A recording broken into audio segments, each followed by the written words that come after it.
ይሰማል። ቀጥል።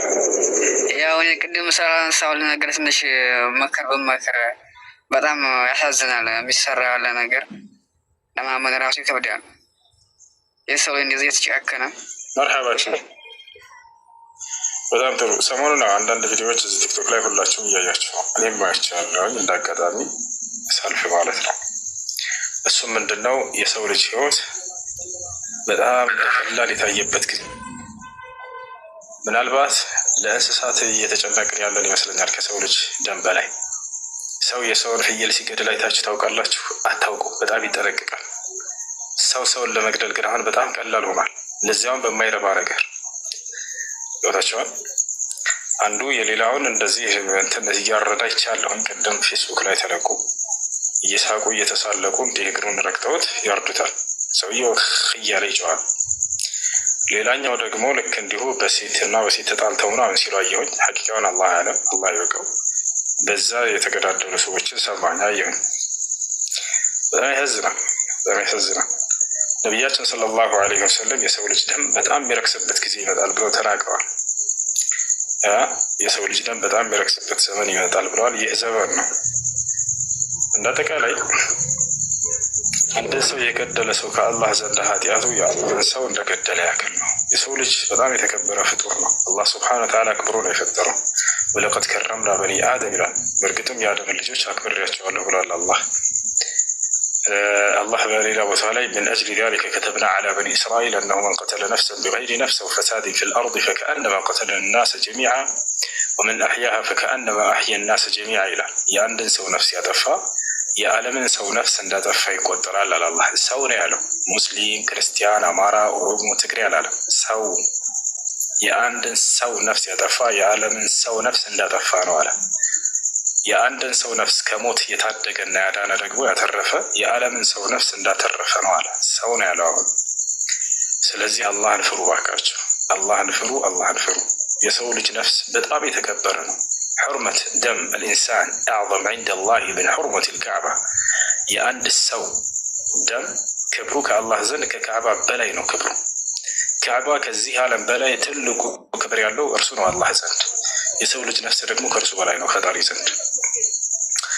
እና ባካቸውን ተው። ይህ ምንም ጥሩ ነገር አይደለም። ተጣላህ አይደለ? አልተግባባህም አይደል? ያን ነገር ወይ በሽምግልና መፍታት ወይ በሌላ ነገር መፍታት። እንዲህ መገዳደሉ ደረጃ ላይ መድረስ ይሄ ተገቢ አይደለም በፍጹም። የወንድሙን ደም ራሱ ያኔ በሴት ምክንያት አፈሰሰ የሚል የሰማት በጣም ያሳዝናል። በጣም ያሳዝናል። በጣም የሚያሳዝን ነገር ነው። የአንተ ሐቅ ባልሆነች ሄዳ ትገላለህ እሷ። ይሄ ተገቢ አይደለም። ምናልባት ሚስትህን ሊደፍርብህ ከመጣና ሊገናኛት ከመጣ ሌላ ምንም አማራጭ ካላቀጣ ከራሷ ከሚስትህ ለመከላከል ስትል የዛኔ ችግር ላይኖረው ይችላል። ነቢያችን ሰለላሁ ዐለይሂ ወሰለም መን ቁቲለ ዱነ ዒርዲሂ ፈሁወ ሸሂድ አሉ። ወመን ቁቲለ ዱነ አህሊሂ ፈሁወ ሸሂድ ወመን ቁቲለ ዱነ ማሊሂ ፈሁወ ሸሂድ። ከሚስቱ እየተከላከለ ሳለ የተገደለ እርሱ ሰማዕት ነው አሉ። ሊደፍርብህ መጥቶ ሚስትህን አንተ የዛኔ ምንም አይነት መንገድ ካጣ ከግድያ ውጭ ሌላ ምንም አይነት መንገድ ካጣ ሊገደላችሁ ከመጣ አንተን ሚስትህን ሰውየው መሳሪያ ይዞ የዛኔ ከሚስትህ እየተከላከልክ ብትገለው እንደ ወንጀለኛ አትቆጠርም። እሱ ግን እንደ ወንጀለኛ ይቆጠራል ሊደፍርብህ ስለመጣ። ካልሆነ ግን የሚስትህ ባልሆነች ነገር አንተ ራስህ ኃጢአተኛ ሆነህ ያኛው ኃጢአት ላይ ወድቋል። ሌላ ኃጢአት እንደገና ሰውን ነፍስ ማጥፋት በጣም ከባድ የሆነ ወንጀል ነው። ስለዚህ ከእንዲህ አይነት ነገር ራቁ እባካችሁ። እንዳውም ጭራሽ ይህን ጀግና የሚል ሰውም አለ። ደግ ያረክ ጎበስ ምናምን። ኢና ሊላሂ ወኢና ኢለይሂ ራጂዑን። የሰው ልጅ ነፍስ በቃ እንደዚህ ቀለለ። አንድ እንኳ ተው ብሎ በመካከል ለሚወቅስ ሰው ይጥፋ፣ አላህን ፈሩ የሚል ሰው ይጥፋ። ሉጥ ዓለይሂ ሰላም በዘመኑ እንዳለ የግብረ ሰዶም ሰዎች ነበሩ። የግብረ ሰዶም ሰዎች ናቸው። በቃ የተመሳሳይ ጾታ ግንኙነት። ወንዶቹ ወንድን እንጂ አይፈልጉም ነበር፣ ሴት አይፈልጉም። አንድ እንኳን ንጹህ ከመካከላቸው የለም ነበር።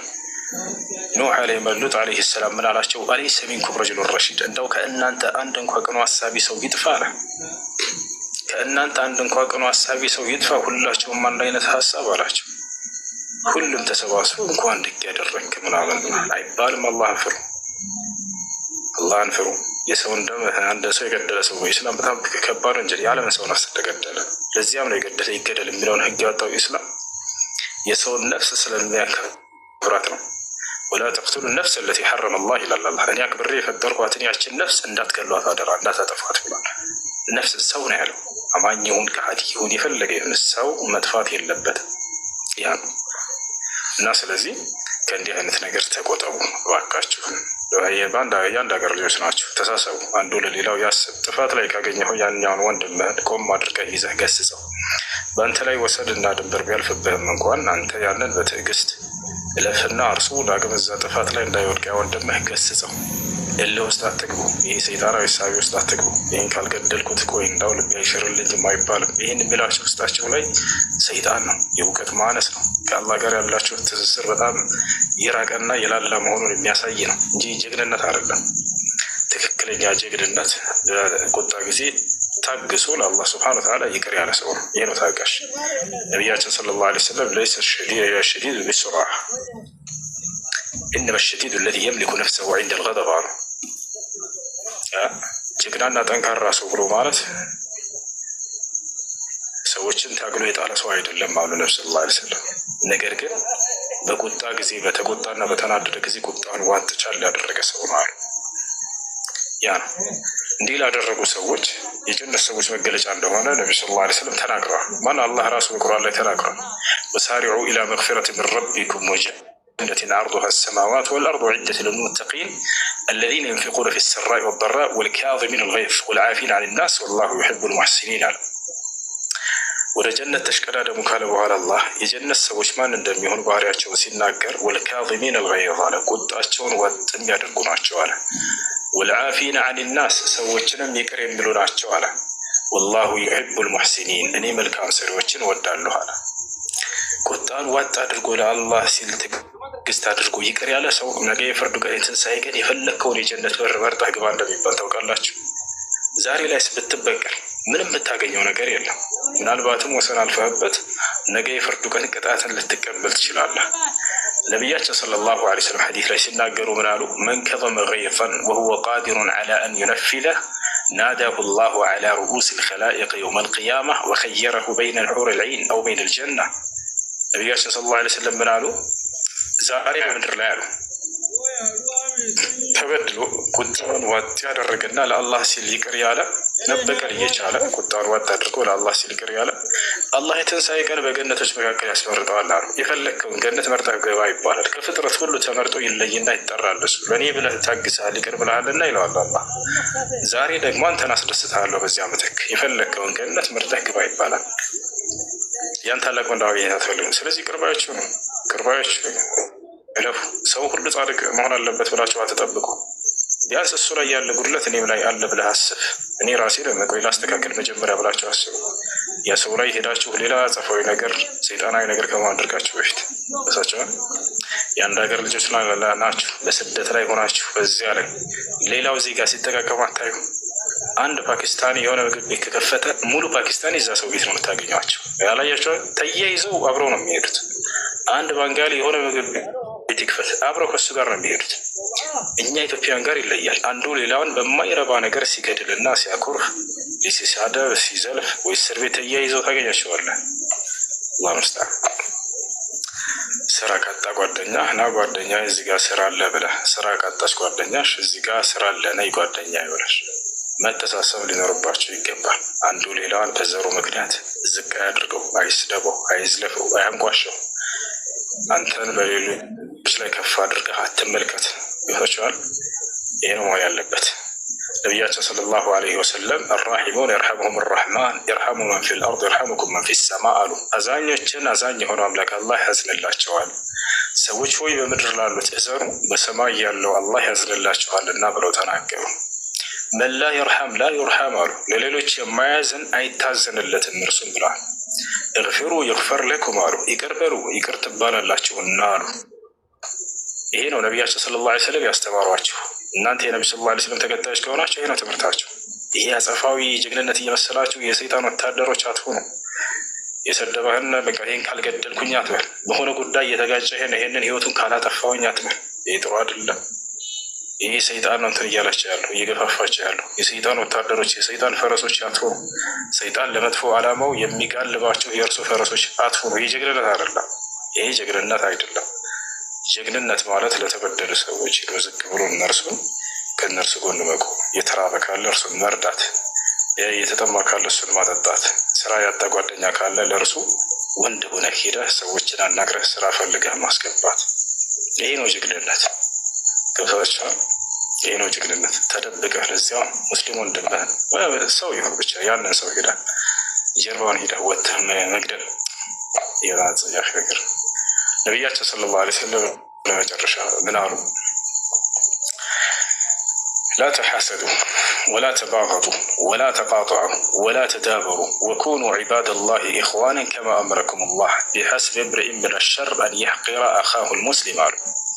من مالتنا لا تباغضوا أتتلالوا تواددوا مالتنا ولا تقاطعوا جهات قرارتوا ولا تدابروا جربات السدادوا ولا تحاسدوا أتمك أنعنوا وكونوا عباد الله إخوانا كما أمركم الله لك الله እንዳዘዛችሁ የምትዋደዱ የአላህ ባሪያዎች ወንድማማቾች ሁኑ አሉ። ቢሐስብ امرئ من الشر أن يحقر أخاه المسلم አንድ ሰው መጥፎ ሰው ለመባል ወንድሙን መናቁ በቂው ነው አሉ። ገባችሁ? ይሄ ነው የነቢያችን ሰለላሁ ዐለይሂ ወሰለም ተግሳጽ። ይሄ ነው የነብዩ ሰለላሁ ዐለይሂ ወሰለም ምክር። ነቢያችን ሰለላሁ ዐለይሂ ወሰለም ለራሳቸው አይበቀሉም ነበር። የአላህ ህግ ተላለፉ ሰዎች እዛኔ ይቆጡ ነበር። እናታችን አይሻ ስትገልጻቸው ምን አለች? ما كان النبي صلى الله عليه وسلم ينتقم لنفسه أو يغضب لنفسه إنما إذا انتهكت حرمات الله عز وجل. ነብዩ ሰለላሁ ዐለይሂ ወሰለም ለራሳቸው አይበቀሉም ነበር። ይሰድቧቸዋል፣ ያንቋሻቸዋል፣ ይመቷቸዋል፣ ያደሟቸዋል፣ ያቆስሏቸዋል። ለእነዚያ ሁሉ اللهم اغفر لقومي فإنهم لا يعلمون ብለው ነው የዘጉት። አምላክ ያላህ ሆይ ህዝቦቼ የሚያደርጉትን አያውቁምና ይቅር በላቸው ብለው አለፉ። ነገር ግን የአላህ ህግ ሲታለፍ የዛኔ ነበር ደም የሚለብሱት። የአምላክ ህግ መጣስ የለበትም ብለው በምድር ላይ ለአምላክ ህግ ነቢያቶች ቀናተኞች ነበሩና ያ ነው። ነቢያችን ሰለላሁ ዐለይሂ ወሰለም ሐዲስ ላይ ምን አሉ? አዕፉ ዐመን ظለመክ ወአዕጢ መን ሐረመክ ወአሕሲን ኢላ መን አሳአ ኢለይክ። ምን ማለት ነው? የበደለህን ይቅር በል፣ የነፈገህን ስጠው፣ ወደ አንተ ክፉ የሰራብህን አንተ ወደ እርሱ በጎ ስራለት አሉ። ይሄ ነው። እናታችን አይሻ ስለ ነቢይ ሰለላሁ ዐለይሂ ወሰለም ድንቅ ባህሪ እስኪ ንገሪን ተብላ ተጠየቀች። ምን አለች? ማ ካነ ነቢዩ ሰለላሁ ዐለይሂ ወሰለም የሩዱ ሰይአተ ቢሰይአ ወላኪን ካነ ያዕፉ ወየስፋሕ አለች። የአላህ መልእክተኛ ነብዩ ሰለላሁ ዐለይሂ ወሰለም ክፉን በክፉ አይመልሱም ነበር፣ ነገር ግን ክፉን በደግ ይመልሱ ነበር፣ በይቅርታ ይመልሱ ነበር አለች። ይሄ ነው የሙስሊም ባህሪ ሊሆን የሚገባው በሁሉም ስፍራ ላይ። المسلم أينما وقع نفع مسلم የትኛም ስፍራ ላይ ቢወድቅ ይጠቅማል፣ ሰዎች አይጎዳም። ስለዚህ ይሄ በሌላ ቦታ ላይ ያላችሁ ሰዎች አደራ በሰው ሀገር ላይ የኖራችሁ በተለይ ያንን ሁሉ ስደት ያንን ሁሉ በረሃ አቆራርጦ መጥቶ በማይረባ ነገር ህይወትን ታጠፋለህ። ከበስተጀርባው ያሉ የእናት የአባቱ የነዚያ የሽማግሌ አሮጊቶች የወንድም የእህቶችን ህይወት እየታደገ እየሰራ የሆነ ጥፋት ላይ ካገኘኸው ያዝ አድርገህ ምከረው እንጂ የእርሱን ህይወት ለማጥፋት አትሞክር። ከበስተጀርባው የበርካታ ህይወቶች ሜዳ ላይ ይገኛሉ። አላህ ልምስታን። አላህ ሁላችሁንም ያስተካክላችሁ ያስተካክላችሁ ነው። እሺ ጥያቄ ያለው ካለ ይቀጥል።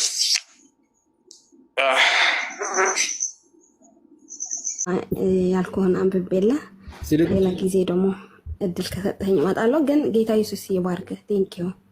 ትዕግስት እግዚአብሔር ይጨምርልህ። ይሄን ሁሉ ሰው የክርስቶስ የአብርሃም ያስተናግድበት። ኦኬ ዘፍጥረት ምዕራፍ 2 ላይ እግዚአብሔር ሁሉ ነገር ፈጥሮ ከጨረሰ በኋላ ሁሉ ነገር አድርጎ ከጨረሰ በኋላ ምዕራፍ 6 እስከ 7 እንደዚህ ይላል። ነገር ግን ግሙ ከምድር ትወጣ ነበርም የምድር ፊትም ሁሉ ታጠጣ ነበር። እግዚአብሔርን አምላክ ሰውን ከምድር አፈር አበጀው፣ አፍንጫውንም ሕይወት እስትንፋስ እፍ አለበት፣ ሰውም ሕያው ነፍስ ያለው ሆነ ይላል። ኦኬ እግዚአብሔር ሲፈጥረን ሲያበጀን ሲያስተካክለን አሁን እናንተ እንደምትሉት እንደምሰማውም አላህ አይወልድም አይወለድም ነው የምትሉትና አላህ የማይወልድ የማይወለድ ከሆነ መልኩ ማን ነው ብትባሉ አላህ እንዴት ታብራሩታላችሁ ብዬ ነው ሰው ጠይቄ ያውቃለሁ። ኦኬ ማን ነው አሁን ያንተ አላህ ማን ነው? ምንድነው ባህሪው? ምን ይመስላል? ላንተ ብለው ምን አደረገ ብትባል ስለ አላህ ምንድነው የምትለው? እግዚአብሔር አሁን እኔ ሲሰራኝ ሲፈጥረኝ በእጁ ነው የሰራኝ። የእጁ ውጤት ነኝ። የእጁ ስራ ውጤት ነኝ። እፍ ብሎ እስትንፋስ ሲሰጥብኝ ሰው እስትንፋስ በአፉ ሰጥ በአፍንጫው ሰው ህያው ሆነ ይላል ቃል በቃል እንደዛ ነው የሚለው። በአፍንጫውም የህይወት እስትንፋስ እፍ አለበት፣ ሰውም ህያው ነብስ ያለው ሆነ ይላል። የእናንተ እንዴት ነው የተፈጠራችሁት? እናንተ ሙስሊሞች አላህ እንዴት ነው የፈጠራችሁ? እፍ ብለው እስትንፋስ ሰጥቷችሁ ነው? ልክ ለአዳም ኦኬ። እንደዛ ከሆነ እግዚአብሔር አላህ ሲፈጥራችሁ ይሄንን ቃል የምትቀበለውና የምታምነው ከሆነ አላህ እጅ አለው ማለት ነው። እፍ ብሎ እስትንፋስ ሲሰጥ ከስትንፋሱ ነው ሩህ ነው የምትሉት። ሩሁ ነው ሼር ያደረገ ሩሁ ነው የሰጠ። አንዴ ልመልስ እንዴ አላህ እንዴት ነው የተፈጠራችሁት እናንተ? ዘራብን ሲባል ጊዜ ሩሆችን ፈጥሮ አዘጋጅቶ በእነዚያ ህያው አደረገን፣ ሩህን ዘራልን ማለት ነው እንጂ ከራሱ መጥቶ መንጭቆ የሚሰጠን ነገር አይደለም። አላህ ስብሐነሁ ወተዓላ ይህንን ስለ አዳምም ስለ እኛም ሲናገር ምን ይላል? ፈኢዛ ሰወይቱሁ ወነፈኽቱ ፊሂ ሚን ሩሒ ፈቀዑ ለሁ ሳጅዲን ይላል። ከመንፈሴም በዘራሁበት ጊዜ ብሎ አዳምን ይገልጸዋል። ገብቶሻል? አላህ ስብሐነሁ ወተዓላ ዘራበት፣ እፍ ብሎ ነው የዘራበት። አንዴ ልጨርስ። ከራሱ ሩህ ነው የሰጠው። ይሄንን ነው ማወቅ የፈለኩት። አንድሽ ችግር ከራሱ ሩህ የሚባል ነገር የለም። አላህ ስብሐነሁ ወተዓላ ሩሆችን ፈጥሮ አዘጋጀና ከነዚያ ዘራብን፣ በአደምም ላይ በመሲሁም ላይ በእኛም በሁላችንም ላይ ማለት ነው። ይሻላል። ይሄን ነው ከመንፈስ እያለ የሚገልጸው አላህ ስብሐነሁ ወተዓላ ባለቤትነትን ነው። ለምሳሌ ከእኔ የሆነን ብር ሰጠሁህ ብል ሰውየው ከእኔ ተመንጭቆ የሄደ ብር ሳይሆን የዛ የብር ባለቤትነቴን የሚገልጽ ነው። ገብቶሻል? ብሬ ብዬ ገልጽ እችላለሁኝ። ልክ ለአደም ከመንፈሴ ብሎ እንደገለጸው፣ ለመሲሁም ከመንፈሴ ብሎ እንደገለጸው፣ ለእኛም ከመንፈሴ ብሎ ገልጾልናል። አላህ ስብሐነሁ ወተዓላ በሱረቱ ሰጅዳ ላይ ይናገራል። ይሄን ثم سواه ونفخ فيه من روحه እያለ ይናገራል። وجعل منه السمع والابصار والافئده قليلا ما تشكرون እያለ ይናገራል። ከዚያም ፍጥረትን አስተካከልኩኝ ሰዎችን ከዚያም ከመንፈሴም ዘራሁባቸው እያለ ይናገራል። ስለዚህ ከመንፈሱ ከዘራባቸው እስቲ ምዕራፍ አውጣውና አንብበው። አንተ ምዕራፉን አውጣውና በአማርኛ ተርጉመው እኔ ማየት ፈልጋለሁ። ኦኬ። ምክንያቱም አሁን እናንተ የማይወለድ ከሆነ የእናንተ አምላክ የማይወልድ የማይወለድ ከሆነ ምን አይነት ነው? አሁን አንተ አላህ ማን ነው ብለህ በቃ ሰማይና ምድር የፈጠረ ብቻ ነው የምትለኝ? ሰላት ሱረቱ ሰጅዳ ላይ አውጣ አንድ ጊዜ አለ አሁን ስለ አላህ አሁን አምላክሽ ማን ነው ብለህ እኔ ሰው ቢጠይቀኝ አምላክ ደግ ነው ቸር ነው ምናምን ብዬ እናገራለሁ። የምናገረው ኢየሱስ ሲያደርገው በምድር ላይ ያየሁትን ነው። አብሽር ሁሉም እናሳይሻለን። ኦኬ። አሁን አንተ አዳም እንደተፈጠረ አሳየኝ። ሩህ ዝም ብሎ ነው የሰጠው? እፍ ብሎ ነው የሰጠው? እሱ አሳየኝና ማንበብ ፈልጋለሁ። ያው እና ይህ ለምሳሌ የአዳም ነው። ፈኢዛ ሰወይቱሁ ወነፈኽቱ ፍጥረቱንም ባስተካከልኩና በውስጡ ከመንፈሴ በነፋሁበት ወይንም በዘራሁበት ጊዜ ይላል። እፍ ባልኩበት ጊዜ ማለት ነው በነፋሁበት ጊዜ የሚለው። ስለዚህ አላህ ከመንፈሱ ነፋበት የሚል አለ። ልክ እንዲሁ ደግሞ ሱረቱ ሰጅዳ ላይ ያወጣላቸው ያውና ያው ሱረቱ ሰጅዳ ላይ ፍጥረቱንም ባስተካከልኩና ከመንፈሴ በነፋሁበት ጊዜ ነው። ሱረቱ ሰጅዳ ላይ ልክ እንዲሁ ይናገራል። ፈኢዛ ሰወይቱሁ ወነፈኽቱ ፊሂ ሚን ሩሒ ፈቅዑ ለሁ ሳጅዲን ይላል። ይህ ሱረቱል ሂጅር ላይ የሚገኘው ነው። ሱረቱ ሳድ ላይ ልክ እንዲሁ አለ። ሱራ ሳድ ላይ ፍጥረቱንም ባስተካከልኩና ከመንፈሴ በነፋሁበት ጊዜ ይላል። ሱረቱ ሰጅዳም ላይ ያወጣላቸው ሰጅዳ ውረድ ወደታች ውረድ አሁን ውረድ እስር አካባቢ ሩም ሉቅማን ያውና ሰጅዳን ተጫነው። ትንሽ ወረድ አድርገው ወደ ላይ ከፍ አድርገው ወደ ታች እንደሱ መጀመሪያው አካባቢ ላይ ያሳይ። አሁን ትንሽ ወረድ ثم سواه ونفخ فيه من روحه የሚለው ወረድ አድርገው እሱ ላይ ከዚያም ቅርጹን አስተካከለው በእርሱም ውስጥ ከመንፈሱ ነፋበት ነፍስ ዘራበት ይላል። ያው ለእናንተም ጆሮዎችን አይኖችንም ልቦችንም አደረገላቸው። በጣም ጥቂትም ብቻ ግን ታመሰግናላችኋል። ፍጥረታችንን ሁሉ አስተካክሎ ነፍስን የዘራብን አምላክ አላህ ሱብሓነሁ ወተዓላ እንደሆነ ስለ አዳምም ስለ መሲሁም ስለኛም ስለሁላችን ነው የሚለው። ከመንፈሱ ነፋበት። እሱን አንብበው። ከመንፈሱ ነፋበት። ያ ከዚያም እኔ እምቢ ስላለኝ ነው አማርኛው ዳውንሎድ ሳደርገው አረበኛ ዳውንሎድ አድርጎልኝ ነው። ከመንፈሱ ነፋበት ሰው መንፈስ አለው ማለት ነው። በአፍንጫው ነው እፍ ያለበት ዋላ በምንድን ነው? ባለቤትነትን ለመግለጽ ነው። እሺ እዚህ ቦታ ላይ እንጂ አላህ መንፈስ አለው ማለት አይደለም። ነፍስ መዝራትን ነው። አምላክ አላህ ሱብሓነሁ ወተዓላ ነፍሶችን ፈጠረና እነርሱን ዘራባቸው በሰዎች ላይ። እነዚህ መንፈሶች አሁን አሉ ወይ? አዎ፣ የሰው ልጆች መንፈስ ከዓለም ፍጻሜ ድረስ ሰዎች ይፈጠራሉ አይደል? አሁን ሰዎች እየተፈጠሩ ነው። መንፈሳቸው የት ነው የሚገኘው ከተባለ በአንደኛው ሰማይ ላይ ይገኛሉ። ተፈጥረው እዚያ ተቀምጠዋል። የሁላችንም ነፍሶች ልክ እናቶቻችን የአራት ወር ጽንስ ላይ በሚደርሱ ጊዜ አላህ ራሱን የቻለ መልአክን አዘጋጅቷል፣ ወክሏል። ያ መልአክ ምን ያደርጋል? ከአንደኛው ሰማይ እያመላለሰ በእናቶቻችን ማህፀን ላይ ዘርቶ ይሄዳል። ገብቶሻል አይደለ? ያ ነው አላህ ሳይሆን መላእክቶች ናቸው ይሄን ነገር የሚያደርጉትና የሚዘሩት። እርሱ ይልካቸዋል። ልክ ለመሲሁ ለምሳሌ መልአኩ ገብርኤል ተላከ፣ መንፈስን ዘርቶ በማርያም ላይ ይሄዳል። ልክ እንዲሁም በሌሎቻችንም ላይ እነዚህ መላእክቶች ከአንደኛው ሰማይ እያመላለሱ በእናቶቻችን ማህፀን ዘርተው እንዲሄዱ አላህ ሱብሓነሁ ወተዓላ አዘጋጅቷቸዋል፣ አዞቸዋል። ይህን ይደረጋል። አዳምን አሁን የጠየቁህን አዳምን ሲፈጥረው አሁን ያሳየህን ቃል ነው መንፈሱ ነፋበት የሚለው። ኦኬ፣ በምንድን ነው የነፋበት? በእጁ ከሰራው ጭቃ ካበጀው እጅ ከሰራለት እግር ከሰራለት በምኑ ነው የነፋበት? በእርሱ ላይ በአዳም ላይ ህያው እንዲሆን አደረገለት እኮ። ህያው እንዲሆን ያደረገው አሁን እንደ ሰማይ እንደ ምድር አይደለም፣ ፍጥረታችን አይደለም። ሁኑ ተብለን አይደለም የሆነው። በቃ ህይወት ይሁን ተብለን አይደለም ህይወት ይሁን ነው። አሁን መጽሐፍ ቅዱስ ላይ ቃል በቃል በአፍንጫው እፍ ብሎ ህይወት ዘራበት። አዳም ሁን ተብሎ ነው። በቃ ላሳይሽ ማስረጃ አሳይ። እኔ ዳውንሎድ እያደረኩት ነው። ብትነግረኝ ምዕራፉም አየዋለሁ። አሁን አዳም እንዴት እንደፈጠረው አላህ አሳይ። خلقه من تراب ثم قال له كن فيكون የሚለውን አውጣለታለሁ። ኩን በሚል ያው አላህ ዘንድ የዒሳ ምሳሌ ልክ እንደ አዳም ቢጤ ነው ካለ በኋላ ያው አዳም እንዴት እንደሰራው ሲናገር ከአፈር ፈጠረው፣ ከዚያም ለእርሱ ሰው ሁን አለው፣ ሆነም ይላል። ሁን በሚለው ቃል ላይ የተፈጠረው በዚህ እች ጋር ተስማማናለች። ሰው ሁን ሲለው ሰው ሁን ነው ያለው። ሰው ሁኖ ሲፈጥረው ሔዋን ሳትወጣ ሰው ነው የነበረው። ይሄ ያስማማናል። ኦኬ፣ ያላስማማን ጉዳይ ግን በምንድን ነው እፍ ብሎ እስትንፋስ የሰጠው? በእጁ ከሰራው አላህ እጅ አለው ማለት ነው። በእጁ ካበጀው የእጁ ውጤት ከሆንክ የእጁ ውጤት ነህ። አሁን እኔ የእጁ ውጤት ነኝ ብዬ ነው የማምነው። አንተ አላህ ሲፈጥርህ በምንድን ነው የሰራህ ታዲያ? እጅ ከሌለው ያንተ አይነት መልክ ከሌለው ያንተ አይነት የፍጥረት የሰው ሁሉ ፍጥረት በዓለም ላይ ያለው ፍጥረት ሁሉ መልክ ከሌለው አላህ ማንን አስመስሎ ነው የፈጠረን? እኛ ፈጣሪ አምሳያ የለውም ወገናችን። በእስልምና ፈጣሪ አምሳያ የለውም። አምላክ ራሱ ሲናገር ምን ይላል? ለይሰ ከሚስሊሂ ሸይ ይላል። ያውና እዚህ ጋር ይታይሻል፣ እርሱን የሚመስለው ማንም የለም እያለ ይናገራል። ፈጣሪ የሚመስል ማንም የለም። ፈጣሪ እርሱ በማንነቱም በምንነቱም አምሳያ የለውም። ሀል ተዕለሙ ለሁ ሰሚያ ይላል። ለመሆኑ ለእኔ መኩሼ ታውቁልኛላችሁ ሆነ? መኩሼ የለኝም፣ ማንም ምንን የሚመስለኝ የለም ይላል። ገብቶሻል አይደል?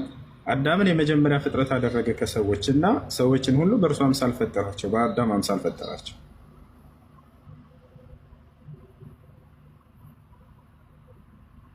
አለሽ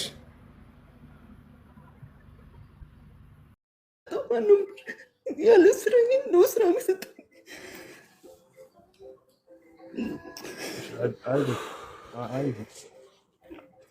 እንዴት አድርገና አዳምጪ ይወጣ። እሺ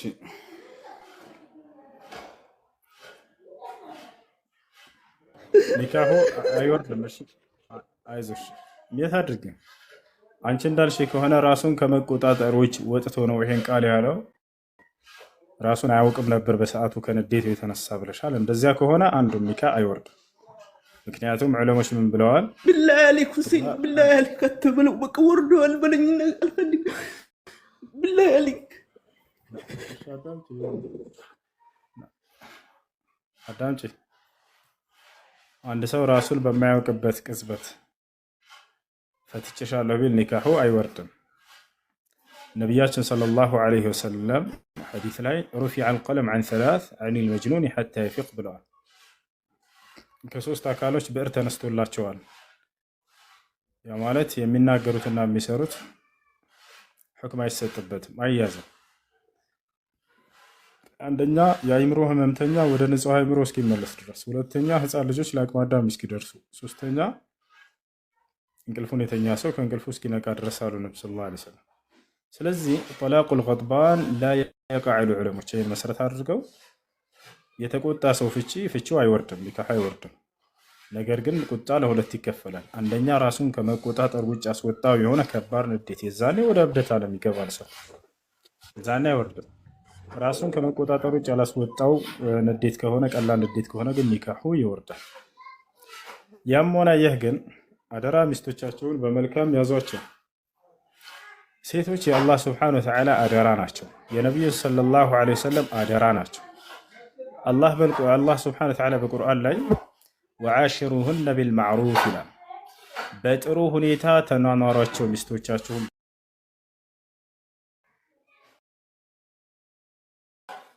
በሌላ ቦታ ላይ ፈኢምሳኩም ቢማዕሩፊን አው ተስሪሁን ቢኢሕሳን አለ። ሴቶችን ካገባችኋቸው ወይ በጥሩ ሁኔታ ያዟቸው፣ ካልሆነላችሁ ደግሞ በጥሩ ሁኔታ በሰላም ተለዩ።